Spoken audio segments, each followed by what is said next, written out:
Hello,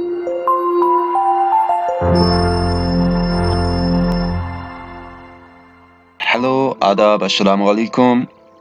आप सभी का इस यूट्यूब चैनल में एक बार फिर से वेलकम किया जाता है।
पर्सनालिटी पर भी बहुत ज़्यादा असर डालती है। ठीक है, यहाँ तक learning has been defined as a relatively permanent change in behaviour that occurs as a result of experience and practice. Learning एक पर्सन में एक्सपीरियंस यानी तजुर्बे और प्रैक्टिस यानी मश्क से परमानेंट चेंज, हाँ, यानी देर बाद तब्दीली लाती है। ठीक है, यहाँ तक अब हम बात करते हैं डेफिनेशन के हवाले से। Any good definition of learning should have three elements.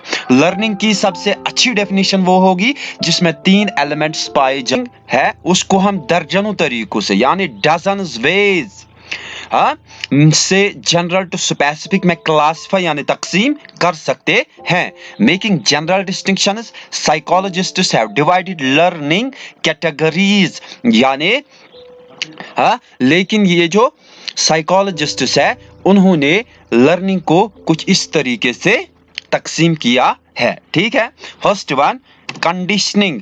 Conditioning generally speaking the इंड्यूटर लर्निंग या स्किल लर्निंग भी कहा जाता है। This includes all kinds of things people learn to do such as eating with a spoon, swimming, typewriting, drive a car, etcetera. यानी motor learning में वो सारी चीजें आती हैं जिसमें लोग काम करना सीखते हैं, जैसे कि स्पून यानी चम्मच से खाना खाना, ठीक है, स्विम करना, टाइपराइटिंग, कार चलाना वगैरह। ये सारी चीजें किस में आती है? याद रखना, मोटर लर्निंग में आती हैं। Learning of such skills depends upon maturity, sensory motor coordination and integration of the responses related to the intended skill learned at initial preliminary stages।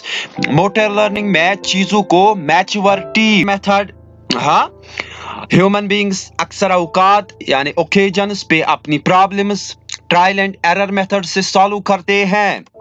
They make use of prior verbal learning, they evaluate the whole situation, employ verbal reasoning, and sometimes also use trial and error activities, and ultimately some solution to the problem is found out।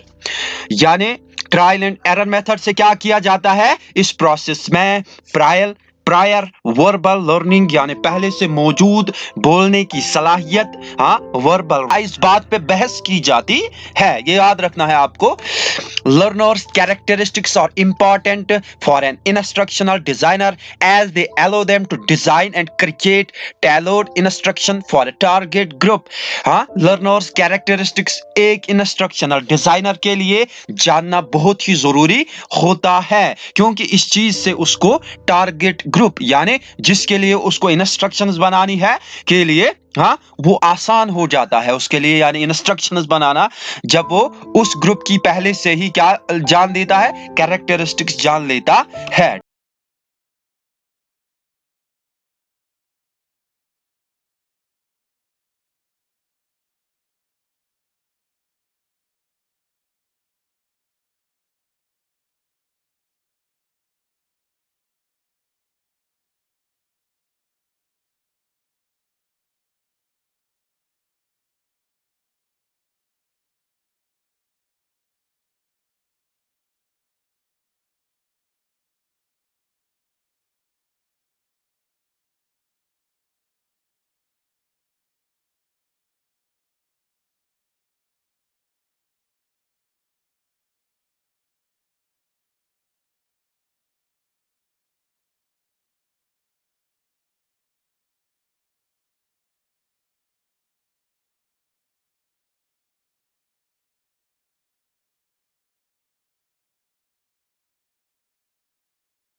As, gender, maturation, language, social, economic, cultural backgrounds के साथ साथ learner के skills और disabilities से भी बहस होती है। यानी पर्सनल कैरेक्टरिस्टिक्स की हम बात कर रहे हैं। अब हम आते हैं सेकंड वन पे, जो कि है academic characteristics. Academic characteristics are more education and learning related, such as learning goals of an individual or a group, prior knowledge, educational type and educational level।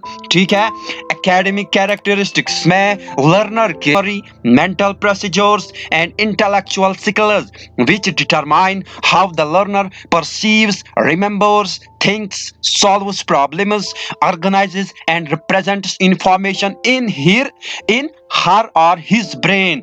ठीक है, कॉग्निटिव कैरेक्टरिस्टिक्स में attention Spain, memory, mental procedures और intellectual skills पर बात की जाती है, जिससे लर्नर की सोचने की सलाहियत, याद रखने की सलाहियत, प्रॉब्लम सॉल्विंग कैपेबिलिटी और उसके दिमाग में इंफॉर्मेशन फीडिंग के मुतालिक बात होती है। तो आज की इस वीडियो में हमने क्या पढ़ा? Learning concept, types of learning, conditioning, motor learning, discrimination learning, learners characteristics में हमने क्या सीखा? Personal characteristics, academic characteristics, social and emotional characteristics, cognitive characteristics. आज की इस वीडियो में इतना ही। नेक्स्ट वीडियो हम करने जा रहे हैं characteristics of adolescent and adult learners पे। तब तक अपना बहुत सारा ख्याल रखना और इस चैनल का भी। टेक केयर, बाय, अल्लाह हाफिज।